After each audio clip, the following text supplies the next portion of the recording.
الحمد لله وكفى وسلام على عباده الذين اصطفى أما بعد أعوذ بالله من الشيطان الرجيم بسم الله الرحمن الرحيم ولا تكونوا كالذين نسوا الله فأنساهم أنفسهم أولئك هم الفاسقون صدق الله مولانا العظيم.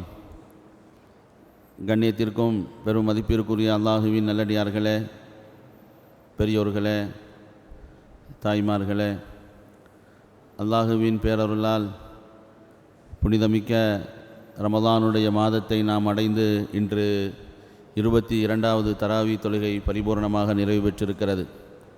அல்லாஹுவின் அருள்முறை அல் குர்ஆனிலிருந்து கிட்டத்தட்ட 27 ஜுஸூக்கள் அல்லாஹு தாலா முழுமையாக ஓதும் பாக்கியத்தை தந்தான். நாம் ஓதிய குர்ஆனையும் நோற்ற நோன்பையும் அல்லாஹ் முழுமையாக கபூல் செய்வானாக. அதற்கான நன்மைகளை அல்லாஹ் முழுமையாக நமக்கு தந்தருள்வானாக. இனி வரக்கூடிய நாட்களில் லைலத்துல் கத்ர் என்ற உன்னதமான இரவை அடையும் பாக்கியத்தையும் அல்லாஹ் நம் எல்லோருக்கும் தந்தருள்வானாக. கண்ணியத்திற்குரியவர்களே, இன்று நாம் ஓதிய சூறாக்களில் சூரத்துல் ஹஷ்ரிலே அல்லாஹ் மூமினான மனிதர்களை பார்த்து ஒரு விஷயத்தை சொல்கிறான். வலா தகூனு கல்லதீன நசுல்லா ஃபஅன்சாஹும் அன்ஃபுஸஹும் உலாயிக ஹுமுல் ஃபாஸிகூன். அல்லாஹுவை மறந்து விட்டார்களே அவர்களை போன்று நீங்கள் ஆகிவிடாதீர்கள். அல்லாஹுவை மறந்து விட்டார்களே அவர்களை போன்று நீங்கள் ஆகிவிடாதீர்கள். அப்படி நீங்கள் ஆகிவிட்டால் அல்லாஹ் என்ன செய்வான் தெரியுமா? ஃபஅன்சாஹும் அன்ஃபுஸஹும், அவர்களை தங்களையே மறக்கச் செய்து விடுவான். அப்படி என்றால் எந்த விதமான நல்ல அமல்கள் எதுவுமே செய்யாமல் முழுக்க உலக சிந்தனையிலேயே வாழ விட்டு கடைசி நேரத்தில் இவ்வுலகை விட்டு பிரிகிற நேரத்திலே மிகவும் கைசேதத்தோடு நமது வாழ்க்கையை நாம் தொலைத்து விட்டோமே என்ற கவலையில் அந்த மனிதனுடைய ரூஹு பிரியக்கூடிய நிலையில் ஆகிவிடும். அல்லாஹ் அந்த நிலையில் இருந்து நம்மை பாதுகாப்பானாக. அன்பானவர்களே, அல்லாஹுவை மறந்துவிட்டால் அதன் நிலைமை என்னவாகும் என்று சொன்னால், எந்த விதமான நன்மையான காரியங்களும் இவன் செய்ய வேண்டும் என்ற ஆசையோ அந்த தேட்டமோ இவனுக்கு வராது. பெருமானார் ஸல்லல்லாஹு அலைஹி வஸல்லம் அவர்கள் சொன்னார்கள், நாளை மறுமையில் இந்த மனிதன் அல்லாஹ்வினுடைய சன்னிதானத்தில் கொண்டு வரப்படுவான். எந்த மனிதன் அல்லாஹ்வினுடைய சிந்தனையே இல்லாமல் வாழ்ந்தான் அல்லவா, அந்த மனிதன் அல்லாஹ்வினுடைய சன்னிதானத்திலே கொண்டு வரப்படுவான். எப்படி கொண்டு வரப்படுவான்? இவர் ஊரிலே தலைவராக இருந்தார், மிகப்பெரிய செல்வந்தராக இருந்தார், இவர் பதவி பட்டத்தோடு இருந்தார் என்றா ஸல்லல்லாஹு அலைஹி வஸல்லம் அவர்கள் சொன்னார்கள், கன்னஹு பதஜுன், ஒரு ஆட்டுக்குட்டியை போல. ஆட்டுக்குட்டிக்கு நமக்கு ஏதாவது மதிப்பு அந்தஸ்து கொடுப்போமா? நம்ம கிட்ட ஒரு ஆட்டுக்குட்டி நின்றுச்சுன்னா அதை நம்ம பார்க்கவே மாட்டோம். அதுக்குன்னு ஒரு தனி மரியாதை எதுவுமே இருக்காது. அந்த ஆட்டுக்குட்டியை போன்று அல்லாஹ்வுடைய சன்னிதானத்தில் இந்த உலகத்தில் எல்லா பாக்கியங்களையும் பெற்று வாழ்ந்த அந்த மனிதன் கொண்டு வரப்படுவான். எல்லா பாக்கியங்களையும் பெற்றவன், ஆனால் அல்லாஹுவை மட்டும் மறந்தவன். எல்லா பாக்கியங்களையும் பெற்றவன், அல்லாஹுவை மறந்தவன் அல்லாஹ்வினுடைய சன்னிதானத்தில் ஒரு ஆட்டுக்குட்டியை போன்று கொண்டு வரப்படும், கொண்டு வந்து நிறுத்தப்படும். அல்லாஹ் கேட்பான், ஏராளமான பாக்கியங்களை உனக்கு நான் தந்திருந்தேன், பொருள் செல்வங்களை தந்திருந்தேன், உடல் ஆரோக்கியத்தை தந்திருந்தேன், எதையெல்லாம் நீ ஆசைப்பட்டாயோ அனைத்தையும் நான் தந்தேன், எனக்காக நீ என்ன செய்தாய்? அல்லாஹ் என்ன கேட்பான்? எனக்காக நீ என்ன செய்தாய்? அப்போ இந்த மனிதன் அல்லாஹ்கிட்ட சொல்வானா, ரப்பே, நீ எனக்கு ஏராளமான பாக்கியங்களை தந்தாய், அதை நான் பாதுகாத்து ஒரு நாளை விட ஒரு நாள் கழிகிற போது அதை அதிகப்படுத்தி கொண்டே இருந்தேன். சம்மர்த்துஹு அலா மாக்கான, எந்த அளவிற்கு அதை நான் பெருக்க முடியுமோ அதை நான் வளர்த்து வந்திருக்கிறேன். ஏராளமான செல்வங்கள் எனக்கு இருக்கிறது, கொஞ்சம் டைம் கொடு எனக்கு, நான் போய் எல்லாத்தையும் உனக்கு பாதியில் நான் செலவழிச்சிட்டு வந்துடுறேன்னு சொல்லுவானா. யார்? அல்லாஹ்வுடைய சன்னிதானத்தில் போய் நின்ற பிறகுதான் நஷ்டம் என்ன, எவ்வளோ பெரிய சிரமத்தில் நம்ம இருக்கிறோம் அப்படிங்கிறது தெரியும். அல்லாஹ் இன்னொரு இடத்துல சொல்கிறான், மனிதன் அல்லாஹ்வுடைய சன்னிதானத்தில் இருக்கிற போது தன் நிலை அறிந்து அவன் ரப்பிடத்திலே சொல்வானாம், இன்னொரு இடத்துல அவன் ஆசைப்படுவானாம், எதுவெல்லாம் உலகத்திலே அவனுக்கு சொந்தமாக இருந்ததோ, அப்படி என்றால் பொருள் செல்வங்கள், குழந்தை செல்வங்கள், மனைவி மக்கள் எதுவெல்லாம் இருந்ததோ, யா அல்லாஹ் இந்த அனைத்தையும் நீ எடுத்துக்கொள், என்ன மட்டும் நீ விட்டு. எப்படி சொல்வானா? இந்த உலகத்திலே யாருக்காக தன் வாழ்நாள் முழுவதையும் அர்ப்பணித்தானோ அந்த மனைவி மக்களையும் இவன் கொடுக்க துணிந்துடுவான். எதற்காக? தன்னை பாதுகாத்துக் கொள்வதற்காக. அல்லாஹ் சொல்கிறான், தன்னை பாதுகாத்துக் கொள்வதற்காக அனைத்தையும் அவன் கொடுப்பான். அப்போ அல்லாஹ் கேட்பான், ஏராளமான பாக்கியத்தை உனக்கு நான் தந்தேனே, எனக்காக நீ என்ன செய்தாய்? ரப்பே, ஏராளமான பாக்கியத்தை நீ தந்தாய், அதை நான் பாதுகாத்து வளர்த்து வளர்த்து வளர்த்து எந்த அளவிற்கு நான் அதிகமாக வளர்க்க வேண்டுமோ வளர்த்து வைத்திருக்கிறேன். சிறிது அவகாசம் கொடு, அனைத்தையும் எடுத்து உன் பாதையில் செலவழித்து வந்து விடுகிறேன் சொல்வான். அல்லாஹ் அதை ஏற்றுக்கொள்ள மாட்டான். அவனிடத்திலே எந்த விதமான நன்மையான காரியங்களும் இல்லாததால் அவன் நரகத்தில் இழுத்து தள்ளப்படுவான் என்று பெருமானார் ஸல்லல்லாஹு அலைஹி வஸல்லம் அவர்கள் சொன்னார்கள். அன்பானவர்களே, இந்த அளவிற்கு பாக்கியங்கள் பெற்ற இந்த மனிதன் ஏன் அல்லாஹுவை மறந்தான்? அல்லாஹுவை மறப்பதற்கான காரணம் இவனிடத்தில் என்ன இருந்தது அப்படிங்கிறத நம்ம பார்க்கும் பொழுது, ஹஸரத் பெருமானார் ஸல்லல்லாஹு அலைஹி வஸல்லம் அவர்கள் அபூ ஹுரைரா ரலியல்லாஹு தஆலா அன்ஹு அவர்களுக்கு செய்த உபதேசங்களில் ஒன்று, அபூ ஹுரைராவே, வலா துக்ஸிரில் லிஹக ஃபஇன்ன கஸரத்தல் லிஹகி துமீதுல் கல்ப. அபூ ஹுரைரா, அதிகமாக சிரிக்காத. என்ன சொன்னாங்க? அதிகமாக நீ சிரிக்காத. அதிகமாக நீ சிரித்தால் உன்னுடைய உள்ளம் மரித்து போகும், செத்து போகும் என்று ஸல்லல்லாஹு அலைஹி வஸல்லம் சொன்னாங்க. அப்போ அதிகமாக சிரிக்கிறதுனா என்ன? அதிகமாக சிரிக்கிறதுனால உள்ளம் செத்துரும். உள்ளம் செத்து விட்டால் அல்லாஹுவின் சிந்தனையை விட்டு இவன் தூரமாக்கப்படுவான். முழுக்க முழுக்க உலக சிந்தனையிலேயே இவன் வாழ முற்படுவான். அப்போ இஸ்லாம்ங்கிற மார்க்கம் சிரிக்க வேண்டாம்னு சொல்லுதா? சிரிக்காமலே இருக்கணும்னு சொல்லுதா? அப்படிங்கிறது இல்லை. சிரிப்பு அப்படின்னு எடுத்துக்கிட்டோம் சொன்னால் அது 3 வகையில் இருக்குது. ஒன்று இருக்கிறது புன்முறுவல். இதை இஸ்லாம் வரவேற்குது. சிரித்த முகத்தோடு உன் சகோதரனை நீ சந்திப்பது சதகா கொடுக்கிற நன்மை. நாங்கள் ஸல்லல்லாஹு அலைஹி வஸல்லம் ஒருவரை நாம் சந்திக்கும் பொழுது யாராக இருக்கட்டும், சிரித்த முகத்தோடு சந்திப்பது சதகாவுனுடைய நன்மை. இது ஒரு வகை. இரண்டாவது இருக்குது லிஹக்கு, மகிழ்ச்சியில் சந்தோஷத்தில் நம்ம சிரிக்கிறது. சாதாரணமான சிரிப்பு, ஒரு நல்ல ஒரு சந்தோஷமான செய்திகள் வந்தால் நம்ம அதை சிரிக்கிறது, ஒரு மகிழ்ச்சியான ஒரு காரியங்கள் நடந்தால் நம்ம சிரிப்பது. இது 2வது வகை. இதையும் இஸ்லாம் வரவேற்குது. 3வது இருக்கிறது பாருங்க, கஹ்காங்கிறது வெடிப்பு சத்தம். வெடி சத்தம் மாதிரி போட்டு என்ன செய்கிறது? சிரிக்கிறது. நம்ம கூட பார்க்கலாம், ஒரு 4-5 பேர் ஒன்றா பேர் திடீர்னு ஒரு சவுண்டு வரும், அதை சிரிப்பாங்க, பேசி சிரிப்பாங்க. அந்த மாதிரி சிரிப்பதை இஸ்லாம் வன்மையாக கண்டிக்கிறது. ரசூலுல்லாஹி ஸல்லல்லாஹு அலைஹி வஸல்லம் அவர்கள் அந்த சிரிப்பு ஆபத்தானது, அது உள்ளத்தை மறிக்கச் செய்துவிடும். அதுபோன்ற சிரிக்குதல் நயவஞ்சகர்களுடைய குணம் குர்ஆன் சொல்லுது. ஃபல்யத்ஹகு கலீலம் வல்யப்கு கஸீரா.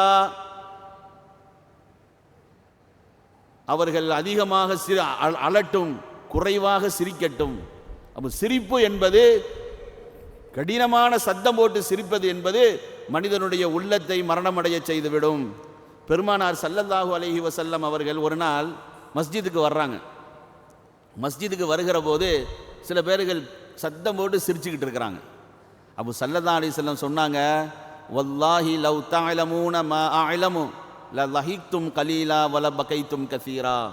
அல்லாஹ் மீது சத்தியமாக சொல்கிறேன், கேளுங்க, எனக்கு எதுவெல்லாம் தெரியுதோ அதுவெல்லாம் உங்களுக்கு தெரிந்தால், எதையெல்லாம் நான் அறிந்திருக்கிறேனோ அதுவெல்லாம் உங்களுக்கு தெரிந்திருந்தால் நீங்கள் அதிகமாக அழுவீர்கள், குறைவாக சிரிப்பீர்கள் அப்படின்னு ஸல்லல்லாஹு அலைஹி வஸல்லம் சொன்னாங்க. அந்த எனக்கு தெரிய வேண்டிய விஷயங்களெல்லாம் உங்களுக்கு தெரிந்திருந்தால் நீங்கள் உலகத்தில் எதை கொண்டும் நீங்கள் சந்தோஷம் அடைய மாட்டீர்கள், முழுக்க முழுக்க கவலையில் நீங்கள் இருப்பீர்கள் அப்படிங்கிற செய்தியை சொன்னாங்க.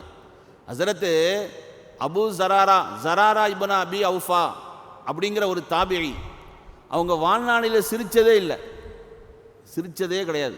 எப்போ பார்த்தாலும் ஒரு பயம், ஒரு அச்ச உணர்வு, ஒரு கவலையிலே இருப்பாங்களாம். அப்போ அவங்கள்ட்ட கேட்கப்பட்டுச்சான், ஏன் இந்த மாதிரி நீங்கள் சிரிக்காமல் இருக்கிறீங்க? சிரிச்சா என்ன? அப்போ அவங்க சொன்னாங்களாம், எதுக்குப்பா நான் சிரிக்கணும், என்னுடைய கடைசி முடிவு என்னங்கிறது எனக்கு தெரியலையே. இந்த உலகை விட்டு நாம் செல்லுகிற போது என்னுடைய கடைசி நிலை, நான் ஈமானோடு மரணிப்பேனா அல்லது ஈமான் இல்லாமல் ரூஹு பிரியுமா, நான் சொர்க்கவாதியா நரகவாதியா, என் ரூஹு பிரிகிற போது அதனுடைய வேதனைகள் எவ்வளவு கடினமாக இருக்கும், இதுவெல்லாம் எனக்கு எதுவுமே தெரியவில்லையே. நீ ஈமானோடு மரணிப்பாய், நீ சொர்க்கவாதி, உனது ரூஹு லேசாக பிரியும் என்று எனக்கு சொல்லப்பட்டால் நான் சந்தோஷமாக நான் சிரிப்பேன். இதுவெல்லாம் எனக்கு எதுவுமே தெரியவில்லையே. அன்பானவர்களே, ரூஹு பிரிகிறது என்பது அவ்வளவு கடினமானது. சக்கராத்துல் மௌத். ரசூலுல்லாஹி ஸல்லல்லாஹு அலைஹி வஸல்லம் அவர்கள் அல்லாஹும்ம ஹவ்வின் அலைனா சக்கராத்துல் மௌத் துஆ செய்திருக்கிறாங்க. யா அல்லாஹ், மரணத்தினுடைய அந்த கடைசி அந்த நிலை எனக்கு லேசாக்கித்தான். அது அவ்வளவு வேதனையானது, அவ்வளவு கடுமையானது. எப்படி நான் சிரிப்பது என்று கேட்டார்கள். ஆனால் வரலாற்றில் எழுதுகிறார்கள், மரணித்த பிறகு அவர்கள் சிரித்தார்கள். ஹஸரத் ஸுராரா இப்னு அபி அவுஃபா அவர்கள் ரூஹு போன பிறகு குளிப்பாட்டினாங்கல்ல, அப்போ சிரித்த முகத்தோடு இருந்தாங்களாம். வாழுகிற போது சிரிக்கவில்லை. அவர் தன்னை நினைத்து பயந்து பாதுகாப்பான ஒரு வாழ்க்கை வாழ்ந்தார். ஆனால் மரணித்த பிறகு குளிப்பாட்டுகின்ற அந்த கட்டத்தில், உலகத்திலேயே குளிப்பாட்டுகிற போது சிரித்தவர் ஹஸரத் ஸுராரா இப்னு அபி அவுஃபா. சிரித்தார்கள். சிரித்து கொண்டே அவர்கள் எப்பொழுது குளிப்பாட்டி முடிந்ததோ அவருடைய சிரிப்பு முடிந்தது, நிறுத்தப்பட்டது அப்படின்னு வரலாற்றில் எழுதுகிறாங்க. அன்பானவர்களே, இந்த அளவிற்கு சிரிப்பு என்பது மனிதனுடைய உள்ளத்தை மறைக்க செய்துவிடும். பெருமானார் ஸல்லல்லாஹு அலைஹி வஸல்லம் சிரிக்கவே இல்லையா? சிரிச்சிருக்காங்க. எங்கே சிரிக்கணுமோ அங்கே சிரிக்கணும். அதனால் சத்தம் போட்டு சிரிக்கிறதுங்கல்ல. சில நேரம் ஸல்லல்லாஹு அலைஹி வஸல்லம் விளையாட்டாக கேலியாக பேசியிருக்கிறாங்க, சிரிச்சிருக்கிறாங்க. ஒரு பெண்மணி, வயது முதிர்ந்த பெண்மணி, யார் ரசூலல்லாஹ், நான் சொர்க்கத்துக்கு போகணும் அப்படின்னு சொன்னாங்க. அவங்க ஸல்லல்லாஹு அலைஹி வஸல்லம் சொன்னாங்க, வயசானவங்கள்லாம் சொர்க்கத்துக்கு போக மாட்டேன்னாங்க. வயசானவங்கள்லாம் சொர்க்கத்துக்கு போக மாட்டேன்னு சொன்னால் அந்த அம்மா ஓன்னு அழ ஆரம்பிச்சிருச்சு. அப்போ சொன்னாங்க, வயதான நிலையில் நீ சொர்க்கத்திற்கு போக மாட்டாய், சொர்க்கத்திற்கு நீ நுழையும் பொழுது வாலிப வயதை கொண்டு நீ நுழைவாய் அப்படின்னு சிரிச்சுக்கிட்டே ரசூல் ஸல்லல்லாஹு அலைஹி வஸல்லம் சொன்னாங்க. ஒரு சஹாபி வந்தாங்க, யார் ரசூலல்லாஹ், ரமதானுடைய மாதம், யார் ரசூலல்லாஹ், நான் தப்பு செய்துட்டேன், நான் பெரிய தப்பு செய்துட்டேன். என்னப்பா தப்பு செய்துட்டேன்? இல்லை யார் ரசூலல்லாஹ், ரமதானுடைய மாதம், பகல் காலங்களில் மனைவியோடு உறவு கொள்ளக்கூடாதுன்னு இருந்துச்சு, ஆனால் நான் அந்த மாதிரி பண்ணிட்டேன், நான் அதுக்கு பகரம் என்ன அப்படின்னு கேட்டாங்க. அப்போ ஸல்லல்லாஹு அலைஹி வஸல்லம் சொன்னாங்க, சரிப்பா, தவறு நடந்து போச்சு, குற்றப்பரிகாரம், ஒரு அடிமையை வாங்கி உரிமை விடணும், நீ அடிமையை உரிமை விட்டுரு. யார் ரசூலல்லாஹ், அந்த அளவுக்குலாம் வசதி நம்மள்கிட்ட இல்லையே. சரி, 60 நாள் தொடர்ச்சியாக நோன்பு வை. முதல்ல என்ன சொன்னாங்க, ஒரு அடிமையை வாங்கி உரிமை எடுனாங்க, அதுக்கு வசதி என்கிட்ட இல்லைன்றார். ரெண்டாவது சொன்னாங்க, சரி ரெண்டாவது நிலை என்னன்னு கேட்டால் 60 நாள் தொடர்ச்சியாக நோன்பு வைக்கணும். யாரை சொல்லலாம், 30 நாள்லேயே நிலைமை இந்த மாதிரி இருக்குது, நீங்கள் 60 நாள் தொடர்ச்சியாக வைக்க சொல்கிறீங்களா, அது சரியாக வருமா, என்னால் அதுவும் தாங்க முடியாது அப்படின்னு சொன்னார். சரி, அப்போ பொறுமையாக இரு, 60 மிஸ்கீன்களுக்கு உணவு கொடுக்கணும்னு சொன்னாங்க. அந்த வசதி வாய்ப்பு என்கிட்ட இல்லையே யாரை சொல்லலாம். சரி, கொஞ்சம் நேரம் இரு அப்படின்னு இருக்க வச்சாங்க.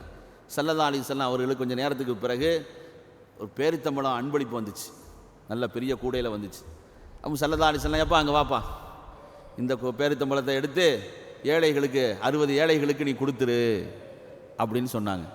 கையில் பேரித்தம்பழத்தை வாங்கிக்கிட்டு, யார் ரசூலல்லாஹ், இந்த மதீனாவிலேயே என்னை விட ஏழைகள் வேறு யாரும் கிடையாது. என்ன சொன்னார், என்னை விட ஏழைகள் வேறு யாரும் கிடையாது, நீங்கள் என்ன கொண்டு போய் அடுத்த ஆள்கிட்ட கொடுக்க சொல்கிறீங்களே. ஸல்லல்லாஹு அலைஹி வஸல்லம் சிரித்தார்கள். சொன்னாங்க, சரிப்பா, உன் குடும்பத்தார்களுக்கே நீ கொடு, அதுவே அது குற்றப்பரிகாரமாக ஆகிவிடும் அப்படின்னு ஸல்லல்லாஹு அலைஹி வஸல்லம் சொன்னதாக பார்க்குறோம். இப்படி ரசூலுல்லாஹி ஸல்லல்லாஹு அலைஹி வஸல்லம் சிரித்திருக்கிறார்கள். சிரிப்பை இஸ்லாம் வரவேற்கிறது. ஆனால் சத்தமிட்டு வெடி சிரிப்பை போன்று சிரிப்பது இருக்கிறதே, அது ஆபத்தானது, அது உள்ளத்தை மறிக்கச் செய்துவிடும்.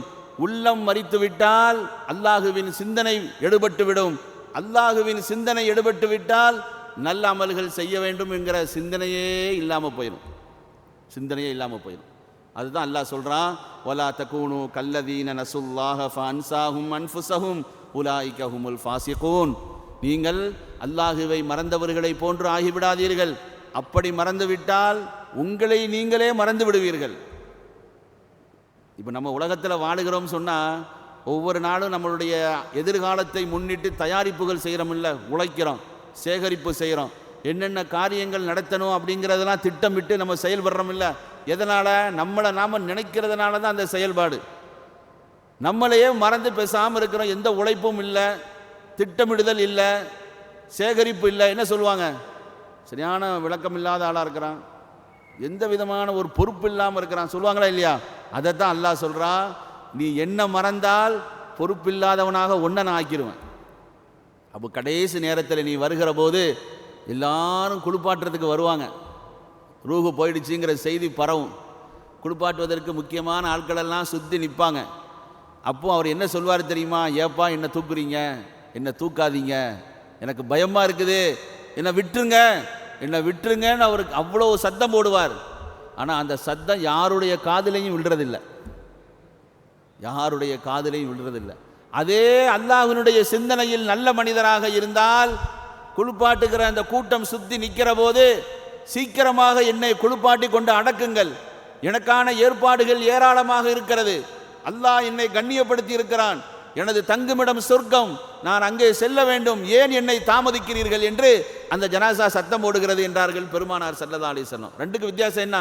அல்லாஹுவை மறந்தவன் இந்த உலகத்தில் ரூஹு போன பிறகும் கூட தன்னை தூக்கக்கூடாது என்று சத்தம் போடுகிறான்.